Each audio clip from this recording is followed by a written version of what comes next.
With over 21 million people passing through their gates each year, Universal Orlando is one of the busiest theme park resorts on the planet. Being so popular means that you have to be able to handle large crowds, thus your rides have to be up to the task. Unlike your local theme park / amusement park, which can get away with having some smaller capacity attractions, everything at Universal has to be able to push through the crowds at a steady, efficient rate. In this video, I'm going to discuss the various ride capacities of each roller coaster and judge how good their dispatches really are.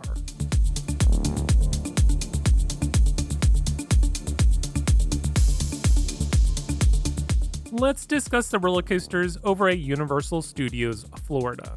The first roller coaster is Revenge of the Mummy, built by Premier Rides, opened in 2004. This indoor launching roller coaster features a dual loading station. Each train is capable of holding 16 passengers. Getting an exact dispatch time is rather challenging since you can't stand around watching the trains dispatch, being indoors and all, so from what I could gather from POVs, I'm gonna give Revenge of the Mummy an average dispatch time of 45 seconds. They might be able to send the trains faster, but they might be slower. But anyways, with that number, we will see a total of 80 trains sent an hour. That means our total ride capacity comes to 1,280 riders per hour. Now, if the park is open for 12 hours, that means that this coaster could theoretically handle 15,360 riders in one day. Next, let's talk about the other indoor roller coaster, and that's Escape from Gringots, built by Intamin Amusement Rides, opened in 2014. Same as Revenge of the Mummy, getting a good average dispatch time is going to be a challenge, but I was able to come up with about a dispatch every 60 seconds. This is judging by me getting on and off the ride. Each train can hold a total of 24 passengers, and also like Revenge of the Mummy, this is another dual loading station. If Escape from Gringots can send 60 trains in 1 hour, that gives us a potential 1,440 riders per hour. With our same formula before, if the park is open 12 hours, they could send a total of 17,280 people in one operating day. Before jumping over to Islands of Adventure, let's talk about the last roller coaster at Universal Studios Florida. That would be Hollywood Rip Ride Rocket, built by Mauer Rides, opened in 2009.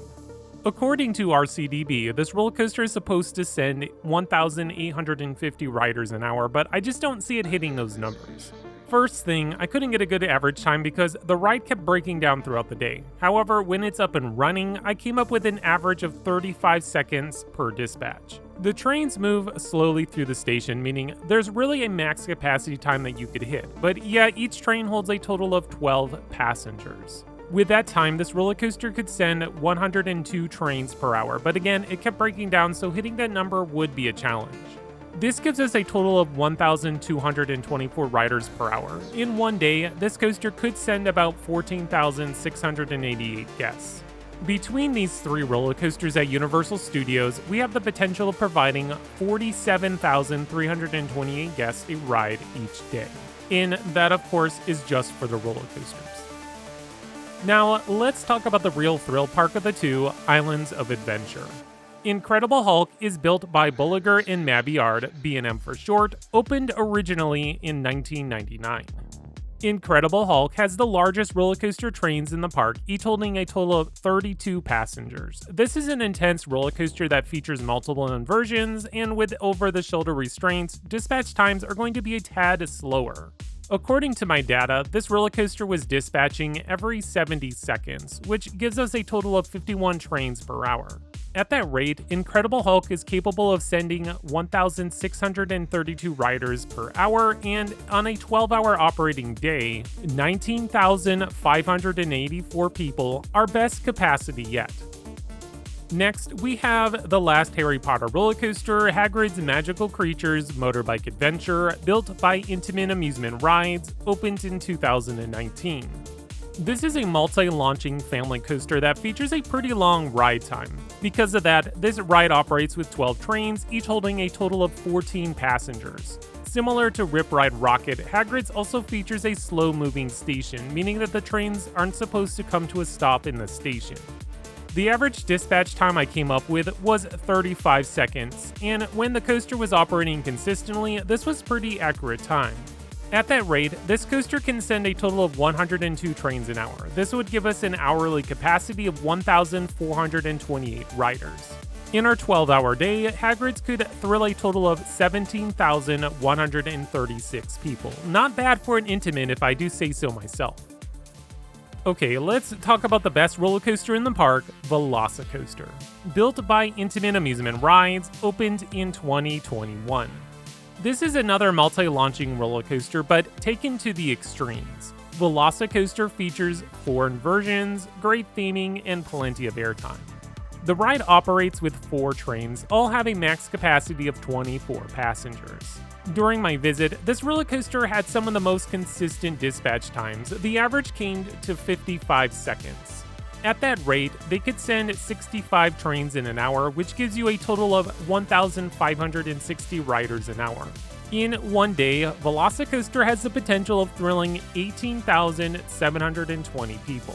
So, the roller coasters at Islands of Adventure, excluding the kiddie/family coaster, this park could thrill a possible 55,710 guests a day. Again, this is just the roller coasters. Looking at both parks, we come to a total of 103,038 guests in one day. According to some data I found online, thus meaning I can't verify this information, Universal Studios has a max capacity of 27,000 guests, and Islands of Adventure can hold 29,000 guests. Between the two parks, they can hold a combined capacity of 56,000 guests, meaning their roller coasters are keeping up with the demand. Overall, I think Universal Studios and Islands of Adventure do a great job with their dispatch times. The real winners, of course, is Incredible Hulk, Velocicoaster, and even Hagrid's. I was really impressed how fast they were sending the trains. I know that Hagrid's had some issues after it first opened, but it really is keeping up with the demand now. I don't know about you, but this was actually a fun video. I enjoy going over all this nerdy data stuff. If you enjoyed this video, please click on the like button, and if you're new to the channel, subscribe. That way you continue to get more great content brought to you by Extreme Thrills.